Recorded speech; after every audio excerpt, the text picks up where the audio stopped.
For answering the question has expired. Senator Urquhart. Thank you, Mr President. My question is to the Minister for Communications, Senator Fifield. Did the government approve changes to media ownership laws on Monday night, including scrapping the reach rule and the 2 out of 3 rule? The Minister for Communications, Senator Fifield. Thanks, Mr President, and thank you, Senator Urquhart, for your question. I think what you're asking me is what did Cabinet deliberate upon this week? As you would expect, ministers never comment on what may or may not have been discussed in Cabinet, but I've been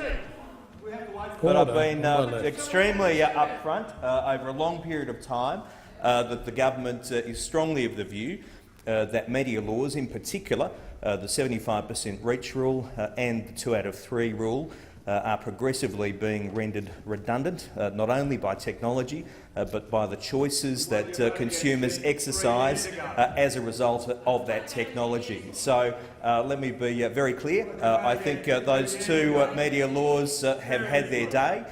We are going through the orderly internal processes of government, and once those processes are concluded, I'll be in a position to make an announcement with further detail, including, importantly, what would be done if there were changes to media law to ensure that we protect local content in regional areas, which is something that my colleagues on this side highly value, their communities highly value, and it's important as we're looking at the area of media reform to make sure that regional communities continue to enjoy good local content, and also to see if there is the capacity to even improve the level of local content in regional areas.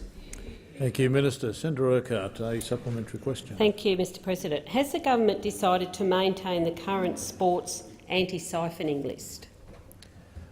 Minister. Thank you, Mr President. The anti-siphoning list, as I think all colleagues would know, is one that is often in discussion by various media organisations. Clearly, there are some media organisations who are more content with the status quo. There are some media organisations who would be less content with the status quo. The anti-siphoning list has altered over time. There are, on occasion, items that do get amended on the anti-siphoning list. As I have indicated previously, I think that there is a consensus in the community that there are some events which are of national significance, that there are some sporting events of national significance which are appropriate to be on that anti-siphoning list, and I don't think anyone in this chamber would propose that those would be removed from the anti-siphoning list. Thank you, Minister. The time for answering the question has expired. Senator Urquhart, a final supplementary question. Thank you, Mr President. Has the government told heads of media organisations, including incoming Channel 9 Chair Peter Costello, about the changes to media ownership laws agreed on Monday night? And if so, when? And when will the government inform the Australian people? Minister. Thanks, Mr President.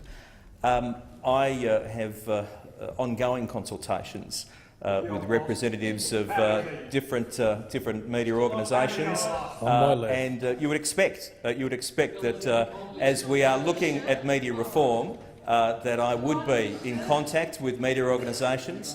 And their input is important. They are stakeholders. Consumers of media are important stakeholders. Their views are important. Their views, as expressed by my colleagues, are important.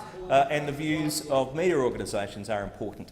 So I have discussed numerous scenarios with media organisations, and as I indicated in answer to the primary question, once we have concluded the internal processes of government, I will then make a decision, an announcement